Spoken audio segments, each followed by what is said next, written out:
ഓം ശ്രീ ഗണേശ ശാരദാ ഗുരുഭ്യോ നമഃ. അമ്മേ നാരായണ, ദേവി നാരായണ, ലക്ഷ്മീ നാരായണ, ഭദ്രേ നാരായണ.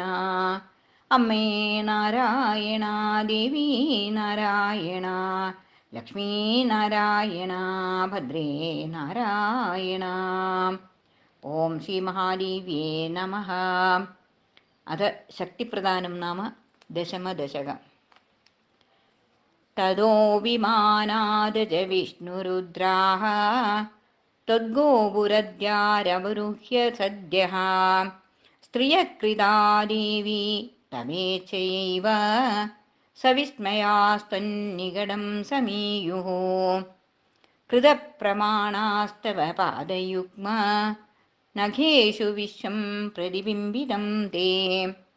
വിലോക്യ സാശ്ചര്യമമോഘവാഗ്ഭിः പൃഥക് പൃഥക് തുഷ്ടൂരംബികേ ത്വാം.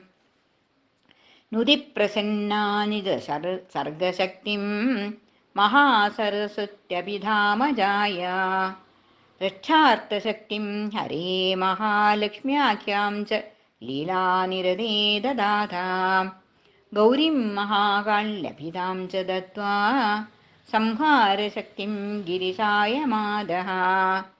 നവാക്ഷരം മന്ത്രമുദീരയന്തി ബദ്ധാഞ്ജലിം സ്ഥാൻ സ്മിതപൂർവമാദം.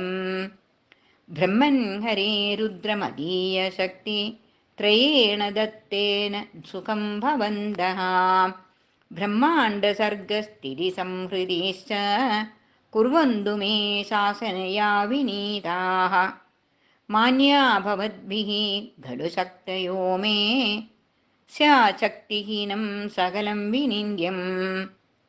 സ്മരേതമം സന്തതമേവമുക്ത്വാ പ്രസ്ഥാപയാമാസിദതാം ത്രിമൂർത്തീൻ.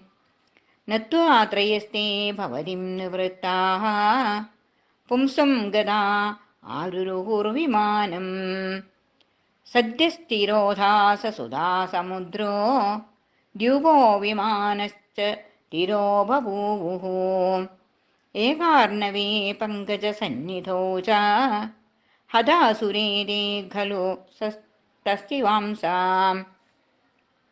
ദൃഷ്ടം നു സത്യം കിമു ബുദ്ധിമോഹഃ സ്വപ്നോ നു കിം വേദി ച ന വ്യജാനൻ. തതസ്ത്രയസ്തേ ഖലു സത്യലോക വൈകുണ്ഠകൈലാസകൃതാദിവാസാഃ. ബ്രഹ്മാണ്ഡസൃഷ്ട്യാദിഷു ദത്തചിത്താഃ ത്വാം സർവശക്താമഭജന്ത ദേവീ. സുധാസമുദ്രം തരളോർമിമാലം സ്ഥാനം മണിദ്യൂപമനോപമം തേ. മഞ്ചേ നിഷണ്ണം ഭവതീം ച ചിത്തേ പശ്യാനി രേ ദേവി നമ പ്രസീദ. പശ്യാനി രേ ദേവി നമ പ്രസീദ. ഇതി ശക്തിപ്രദാനം നാമ ദശമദശകം. ഓം ശ്രീ മഹാദേവ്യേ നമോ നമഃ.